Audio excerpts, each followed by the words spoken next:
Hello, সকলে কেমন আছো? হ্যাঁ গো, জানি অনেকটা দিন পরে ভিডিও আপলোড দিচ্ছি। সত্যি কথা বলতে খুব বেশি ব্যস্ত হয়ে পড়েছি, তাই জন্য ভিডিও সেরকম শেয়ারই করা হচ্ছে না। সকাল থেকে আজকে ব্যস্ততা সেরকম নেই, নর্মাল যেমন সংসারের কাজ থাকে সেরকমই শুরু করছি। আর চিয়া সিডটা তো জানোই, এটা ছাড়া আমি এক পা চলতে পারি না। এই চিয়া সিড না খেলে যে কী কী সমস্যা আমার মধ্যে হয় আমি নিজেও বুঝতে পারি না। যাই হোক, সকালবেলা সকাল থেকে ঘুম থেকে উঠে 7টার মধ্যে উঠে সমস্ত রান্না বান্না, কারণ বর খেয়ে অফিসে যাবে, তার জন্য তাদের প্রিপারেশান নিয়ে নিচ্ছিলাম। এখন মনে হয় যেন তো অনেক কিছু চেঞ্জ হয়ে গেছে। এই কথাটা কেন বলছি, কারণ যখন বিয়ের আগে সকাল 7টা মানে আমার কাছে মনে হতো অনেকটা বেশি ভোর, সেরকম চাপ তো কোনোদিনই ছিল না। তো বিয়ের পরে একটা মেয়ের লাইফ কতটা চেঞ্জ হতে পারে এই 2-2.5 বছরে, সেটা আমি বুঝে গেছি। সংসারের প্রতিটা সেকেন্ডের দায়িত্ব এখন নিতে হচ্ছে নিজের কাঁধে। যাই হোক, সকালবেলা আজকে সেরকম কিছুই করছিলাম না, কারণ যা গরম পড়েছে এই গরমে না, সত্যি কথা বলতে কিছুই খেতে কারোরই ভালো লাগছে না। যতই তরিজুত করে রান্না করো না কেন, কারোরই কিচ্ছু ভালো লাগছে না। তো সকালবেলা ভেবেছিলাম আজ একটু ফ্রাইড রাইস করে দেবো বরকে, তার জন্য একটু গাজর কেটে নিচ্ছিলাম। আর সত্যি কথা বলতে এই গরমে সবথেকে হালকা খাবার হচ্ছে জল ঢালা পান্তা ভাত।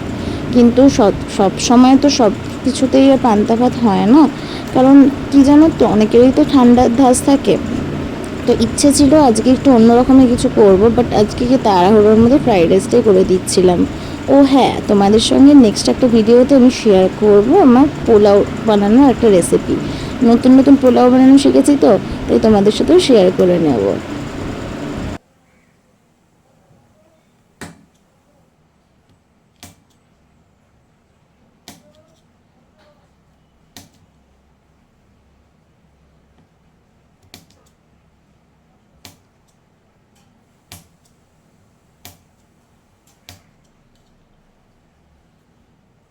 রান্নাটা করে বরকে খেতে দিয়ে চলে এসেছিলাম বিছানা পরিষ্কার করতে। আর এই বালিশটা থেকে এত তুলো বেরিয়ে যাচ্ছে কি বলবো, এর ওয়ারটা যেহেতু পরানো নেই, তার জন্য এই বালিশের যত তুলো আছে বিছানায় বেরিয়ে যাচ্ছে। আর আমার এখন একটা নতুন কাজ হয়েছে এই ওয়ারগুলোর মধ্যে সমস্ত তুলোগুলোকে ঢোকানো। কীরকম লাগে বলো তো? আর গরমের মধ্যে গায়ের মধ্যে যদি এই তুলোগুলো লাগে, বড্ড চিরবির করে উঠছে।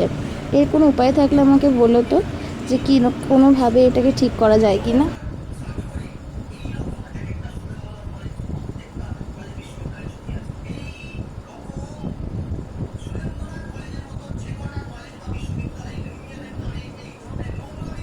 আজকে সেরকম কিছুই রান্না করব না, এক তরকারি ভাত করারই ইচ্ছা আছে, যে তাই জন্য বেরিয়ে গেছিলাম। আর রাস্তার এই অবস্থাটা দেখো, এই রোদে না, সত্যি কথা বলতে। আর আমার একটা বদ অভ্যাস হচ্ছে, আমি কিছুতেই ছাতা নিয়ে বেরোই না।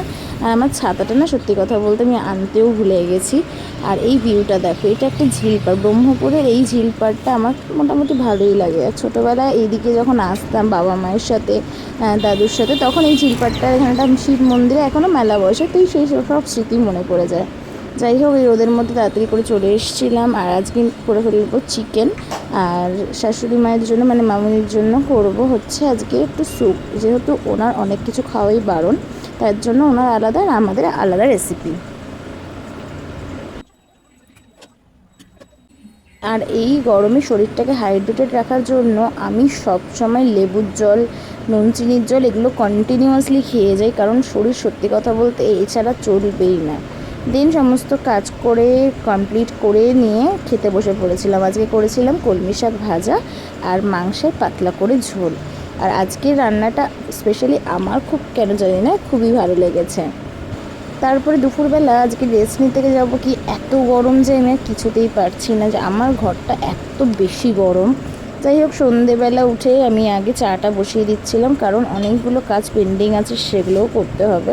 তার জন্য বেশি দেরি না করে চাটা বসিয়ে দিয়েছিলাম।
দুটো পাউরুটি টোস্ট করে দেবো, দুটো পাউরুটি টোস্ট করে দেবো, চা দিয়ে খাবে।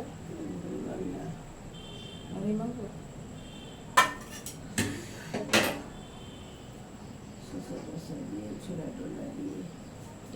মুখটা খেতে রাখো।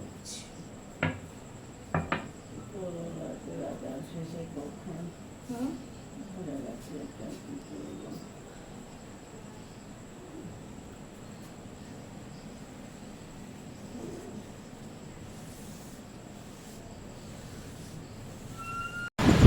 সো ভিডিওটা এতটা অবধি থাকলো, আর এত গরমে সত্যি ভিডিও করা যাচ্ছে না। তো চলো খুব তাড়াতাড়ি আসছে আবার নতুন একটা ভিডিও, ততক্ষণ টাটা।